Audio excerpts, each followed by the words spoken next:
What kind of question is this? Oh no. Oh no. This sounds so cheesy. I can't. It's too much. It's too much. Oh my god. Do I even have any hobbies outside of medicine? So to be honest, I can't believe that I'm already filming a 2K subscribers video. I didn't think that I would get to this point so soon, especially because I'm really sorry I've been so inconsistent with uploading videos so far. Thank you so much for subscribing. I genuinely really appreciate you watching my videos. I can't believe that anyone would really want to watch my videos as much as you guys have, so thank you for all your comments and coming along on the journey. So over on Instagram, you guys asked me a couple of questions, so I'm going to be answering those today. Let's go. Okay, so question 1 is, how am I feeling about being a doctor in 6 months? I'm excited, but I'm also kind of nervous. I'm a bit worried that I won't love the job, but I'm also really excited to finally graduate med school and actually get into working as a doctor. And I feel like whenever I see the doctors all working together, they all seem to have great banter together and they all seem to enjoy working together as a team. So I'm looking forward to actually being part of the team rather than just being a med student turning up randomly on the ward. So question 2, who is your role model and why? Who is my role model? I often feel like I'm not a very interesting person because I don't have like all these like specific answers that people have to these kinds of questions. So actually I don't really have one specific role model. I feel like generally the way I think about this is, in a person that I admire, there are certain characteristics or qualities about them that I really specifically admire about them, and I'll almost take those parts of them as a part of a role model that I kind of build up in my head, which is made up of all of these little bits of different people. And I'd say that's my role model. So some of the people that I would take inspiration from are, for example, one of the doctors who works as a dermatologist in Cambridge. She's just absolutely amazing and just absolutely wonderful. So I often think that she just looks so elegant and she's just so warm and so friendly. And I'm like, oh, I wish that I could somehow be at least a tenth of what she is in those areas. So she sort of adds to this idea of a role model in my head for those characteristics. Okay, next question is, how do I feel recording YouTube videos? To be honest, I have a huge mental block to recording YouTube videos at the moment. I think things like vlogs are a bit easier because it doesn't feel like there's so much setup to do and I don't have to like sit in front of the camera quite formally and talk to it. Vlogs, usually I just sort of take my camera out and while I'm wandering around or doing things, I'll just chat to the camera and film what I'm doing. But yeah, it feels quite stressful for some reason at the moment. I'm still quite new at making YouTube videos, so I'm hoping that this will gradually get better over time as I go through the process more. And also, actually the last sit down talking head YouTube video I filmed was a couple of months ago because I had a bunch of exams and then I got COVID and then some more exams. So yeah, overall, it's not an easy thing at the moment, but I think it will get easier. Next question, if you weren't a medic, what would you be doing? I actually don't really know, and this is something that I've been starting to ask myself a little bit more over the last couple of months. Honestly, for so long, I've just envisaged myself becoming a doctor one day, because med school's a long process, and for like maybe 4 or 5 years of that, I was like, yeah, I'll just be a doctor. So genuinely, I don't know. In terms of things that I enjoy doing outside of medicine, I really enjoy... What do I enjoy? Do I even have any hobbies outside of medicine? Things I find fun include learning languages, so learning Mandarin. That's really fun because you can see your progress and it's something that I genuinely really care about. I also really enjoy doing yoga, but none of these things are really things that you could do as a career. So I guess we'll just have to go down the medicine route for now. And I am still enjoying medicine very much. And I think that once I get to the job and I start F1 in August, then I'll get a much better barometer on how I actually feel about medicine as a career. Next question is actually from my friend Ruri, and she's asking me what my long-term YouTube goal is. I don't really like to think about goals in this kind of way. Actually, we have a podcast episode where we talk about this. I'll link it down below or somewhere over here. My more soft kind of goal for YouTube long term is to more just like enjoy the process of making videos, getting used to making videos and learning all the skills that go along with that. It's more a project that I think there are lots of things that I will learn from doing it that don't necessarily mean that I need to succeed on YouTube in the conventional sense of getting like millions of subscribers or loads of views or whatnot. I think ultimately if I could create videos that help to encourage people to live a healthy and happy life That's genuinely what would make me really happy, and I would find that quite fulfilling and exciting to be able to do. But obviously I'm quite far off from that at the moment. I'm just starting out, but hopefully if I stay consistent, we'll see where that goes. Okay, so next question from Instagram is, what is my idea of the perfect date? I think for me, the perfect, let's say first date, just to narrow it down a little bit. So the perfect first date is something that we can properly get to know each other, but in a slightly different scenario than just standard coffee date. It's nice to get to know someone, but I think if you do an activity that is different or novel in some way, that is much more exciting, and you can also see how both you and the other person interact with an unfamiliar scenario or something that you're learning or something that you're doing together. So for example, maybe something a bit more active, such as going for like mini golf or going for an interesting dining experience, or I don't know, maybe even something like wine tasting. Any of these sorts of things could be a great date. I think it's not what you do that matters, but actually what comes out of that and what that reveals about your potential connection that's more important, and that's what makes a perfect date. Okay, next question. If you could only have one meal for the rest of your life, what would it be? Oh my god, I actually don't know. See, this is the thing, when people ask me what my favourite food is, I actually don't really have an answer. Does this make me a really boring person? I don't know. If I could only eat one meal for the rest of my life, I think that it would be a nice stir fry, like Cantonese style stir fry with meat and with veggies and with a kind of side of like rice or some kind of carb like that, because it's really tasty. This might be slightly cheating, but you can get kind of different flavour combinations slightly, or different proportions of veggies and meat. It's really healthy as well and can help support my health and fitness goals. So that's what I would eat. But this is such a boring answer. I hate this answer. Next question is, what would you want written on your gravestone? So I think that thinking ahead to what you would want on your gravestone is a really long way away, hopefully, for me. So I'm not really sure, and I feel like I'm still in a phase of my life where I'm discovering who I am and who I want to be. I am still a student, I'm in my final year of medicine, and I'm still kind of figuring out what I want to do with my life and what really brings me fulfillment. Okay, next question. What are your top tips for first year medical students? So firstly, I don't know what university you're at, and I feel like there are slight differences between universities, but generally I feel like first year is a really important time to learn how you like to learn at university, because there's a big difference between studying at school, where you're given a very set syllabus and you're taught everything actively, versus university, at least in my experience at Cambridge, where there isn't really a set syllabus. There are certain things they cover in the lectures, but you also need to learn how to motivate yourself and find your own pace with studying, and that's something I've really struggled with personally for the first year or two while I was studying. So I'd say just really getting into a routine of being able to make the most out of your lectures and the things that you're learning, whether that includes pre-reading or post-reading or making notes or using Anki flashcards. Figure out what works for you, try a lot of different styles of learning, and good luck and enjoy the process. Okay, next question. Skincare routine, please. I guess this is asking about what my skincare routine is. I actually really like skincare, and my skincare routine has changed a lot over the years as I've went through a phase of using loads of different products, and now I've actually stripped back to a more minimalist skincare routine with all the essentials. So in the morning I always apply So in the morning I always apply an SPF, and I usually go for a high SPF 50 usually, which is over here, and I like to use this Altruist face fluid because it's both a high SPF but also it has UVA 5-star protection. It's not going to focus, is it? Ah, there we go. And this is really important because SPF actually only refers to the UVB protection, whereas UVA rays are actually responsible for majority of collagen loss and signs of aging, such as age spots, whereas UVB is more responsible for causing skin cancer. So that's why when you're in the market for an SPF, you should always check the SPF rating, but also check the UVA rating as well, if possible, and make sure that it's a high UVA protection as well. So often in the morning, I only use SPF. Sometimes if my face is feeling quite dry, then I'll also add in a bit of this moisturiser, which is the CeraVe PM moisturiser.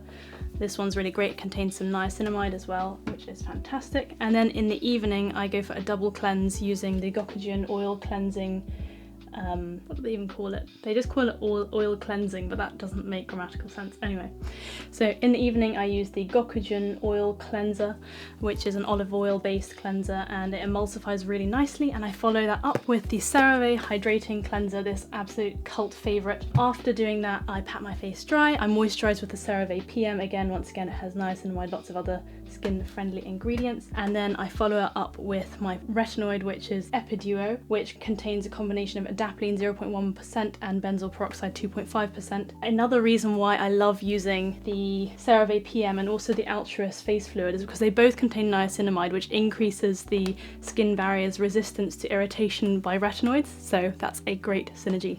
So that's my skincare routine. That was a really long answer. I might make a proper skincare video at some point as well. There we go.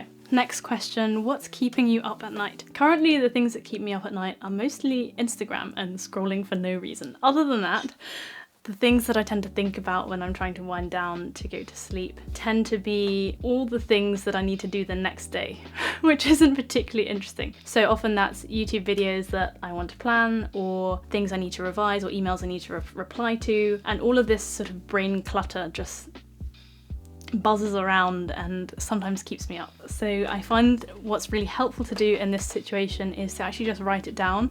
Sometimes just trying to push down all of these thoughts and just forget about them doesn't really work very well, and actually writing them out on a page or somewhere that you know you can see them the next day kind of lets your brain be like, okay, I can relax now, I can let this go, I know it's on the piece of paper which I'm going to look at the next day. So okay, next question is, what's a good book that you've read recently? So I'm currently actually in the middle of reading this book, but the book is called The Courage to Be Disliked. It's got quite a hot take on psychology and the way that we should view our own lives and our own stories about our lives and our lifestyle or way of life. And I'm finding it pretty interesting so far. And it's definitely got me to reevaluate the way that I tell my own story to myself and the narrative that I tell myself about my own life. So I would recommend checking it out. I haven't finished it just yet, but I think it's definitely one of those books that can change your perspective on things. Okay, so next question is, what is your life story in 2 minutes? Okay, we'll see if I can do it in 2 minutes. Let's go. So I was born in Sydney in 1996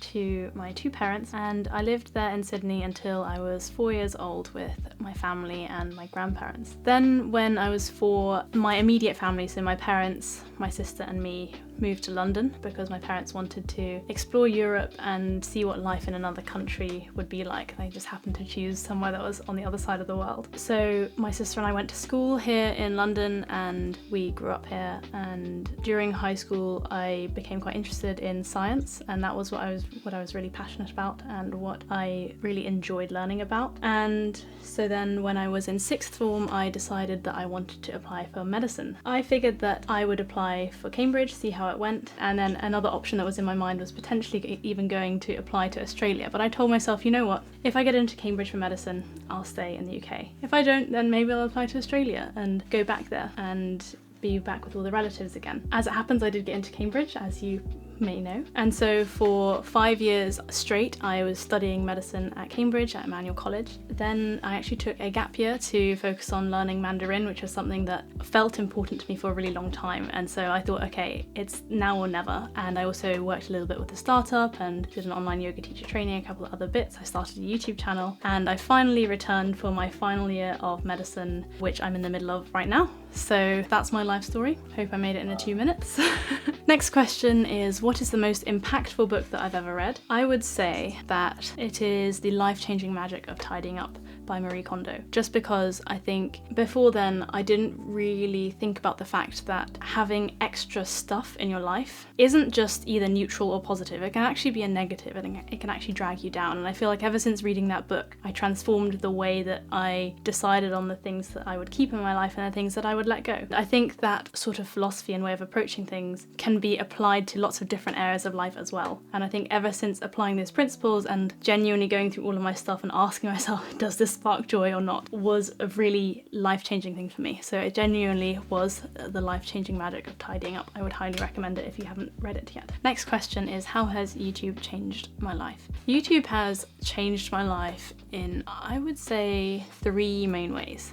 Firstly, now I am spending a lot of my time making YouTube videos. So I have a lot of time that's blocked out to do this whole YouTube thing. And I think actually, on one hand, that does put more pressure on my life overall because I'm busier, but also on the other hand, I think it's quite nice to actually create that space to do something a bit creative, because prior to starting YouTube, I didn't really have that excuse. It wasn't like, oh, I'm doing this project, so I need to create this time for it. If I just had free time, I would just, I don't know, spend it either watching YouTube or just doing something else. The second thing is that I think it has taught me a lot of skills already. So for example, I watched a bunch of YouTube videos on how to use DaVinci Resolve, which is the video editing software that I use, and I've tried to figure out how to set up to film a YouTube video and what's important in doing that and how to tell a story and all of these things that I have learned that I otherwise would not have learned if it weren't for YouTube. Thirdly, I think this is the most surprising one for me, is all the connections that I have made and strengthened since starting a YouTube channel. So as you may or may not know, I did the part-time YouTuber Academy back in June sort of time, and on that course I met two great friends, Matt and Rory, who were my accountability buddies, and every single week since then we have had a Zoom call where we just catch up on how we're going with our YouTube journeys and share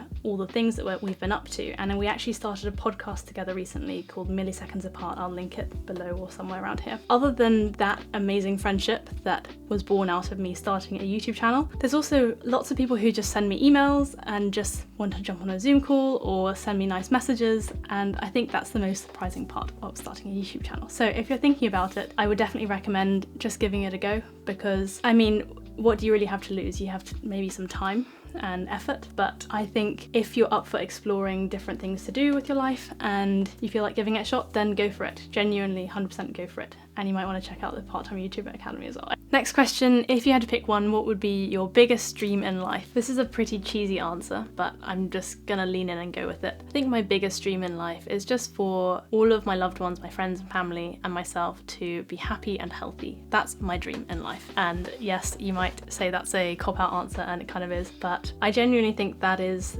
the fundamental truth, because I could talk about dreams in terms of success or career or things that I'm doing or legacy, but ultimately it all boils down to that foundation. Next question, who is your best friend and why? Sammy is my best friend because he is always with me. That's why we're best friends. No, okay, seriously though, I would say that my best friend is probably my sister, because we have spent so much time together and really understand each other and have been there with each other and for each other through literally like almost our whole lives, like her entire life and most of my life. And obviously as kids with siblings, you often will fight or bicker, but in our teenage years we became really close and started to really be on the same side as each other, and I feel like she is my best friend and she is the person who I would trust the most and go to talk to about anything really. Okay, next question, what is a childhood lesson from your parents that has stuck with you to this day?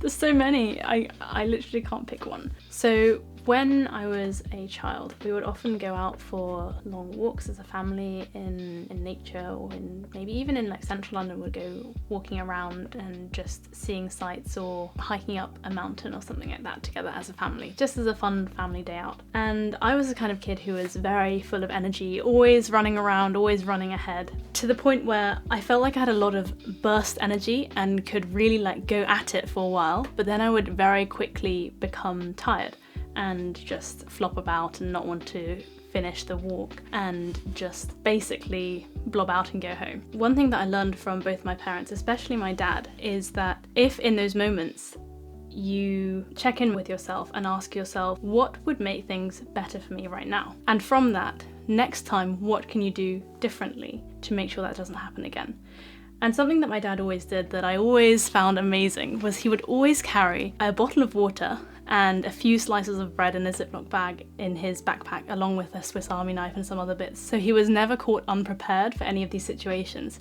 So even after running halfway up a mountain and then collapsing and bursting into tears as a 6-year-old kid, my dad would come and pick me up and sit me down on his knee and give me some bread, just plain bread from his backpack, and a little bit of water, and have a chat to me and cheer me up, and I would feel so much better after that. And I guess there's two things there, which is firstly learning from your past experiences and trying to figure out what you can do in the future to make things better for you, and secondly is always trying to be prepared, at least, I don't know, whether that's in bringing your antihistamines along with you because I have a nut allergy, or bringing some bread in your backpack, that kind of preparation in advance and that kind of thinking ahead was something that as a child I feel like that is the point where I learned that, and I have continued to bear that in mind to this day. And so in my handbag when I'm going out and about, I always have a few essentials that I always carry with me, which includes antihistamines, maybe a plaster or some micropore tape, and maybe some chewing gum, and I often will carry a water bottle and an umbrella with me as well, and maybe a cereal bar or like a protein bar. So those sorts of things are like an essential survival pack for me, which means that wherever I am and whatever happens to me, at least I can have a snack, a drink of water, and maybe put a bandage on my finger if I cut it by accident. So that's my childhood. Okay, next question from Instagram is, if you didn't have to worry about money anymore, what would you do?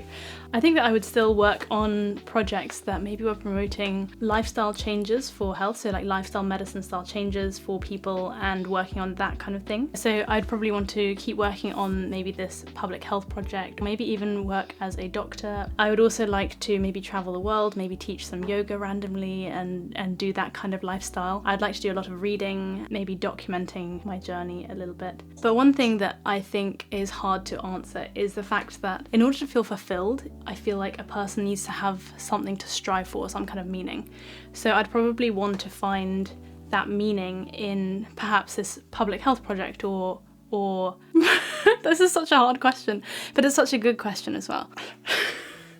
This is so hard. So maybe even some kind of education project, because one thing that I do feel strongly about is that school doesn't adequately prepare young people for the real world. And often school teaches kids in school things like history or geography or subjects which are really important, but they're not as important as, for example, learning how to manage your own personal finances or learning how the political system works, which I feel like is missed out quite a lot. And there are lots of gaps in the education system which I think direly need to be filled. So maybe one of those sorts of things if I didn't have to worry about money. Okay, next question is, do I have a mantra that I live by? And yes, usually each year I have a mantra that I kind of come back to over and over again. And this changes maybe every year or so. So last year while I was on my gap year, my mantra that I was living by was a Confucius quote, which is, wherever you go, go with all your heart. And that was just to remind me to really go all in on these projects while I had this space and time on my gap year, and to not hold back from really throwing myself into it, because actually it's a privilege to be able to take time out of studies and pursue things that you're interested in, and I wanted to make the most of that opportunity. So at the moment, the mantra that I am living by is, nothing in nature blooms all year round. And this is something that I've been thinking about a lot in this final year of medicine, because I think that especially when I'm juggling a few different things, such as my clinical studies and going into placement and YouTube and then my health and social circles and all of these things, it can feel like I'm not really living my best life all the time because I feel like I'm taking on so much.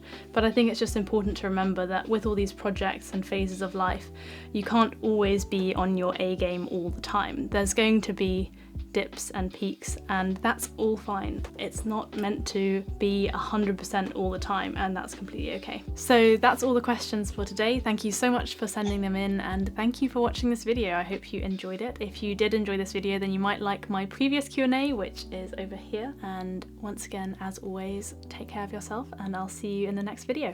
Bye! I'm just gonna brush my hair. I'll be back in 1 sec. Okay, 1 sec, let me just take a deep breath. Oh, my back clicked. That felt good.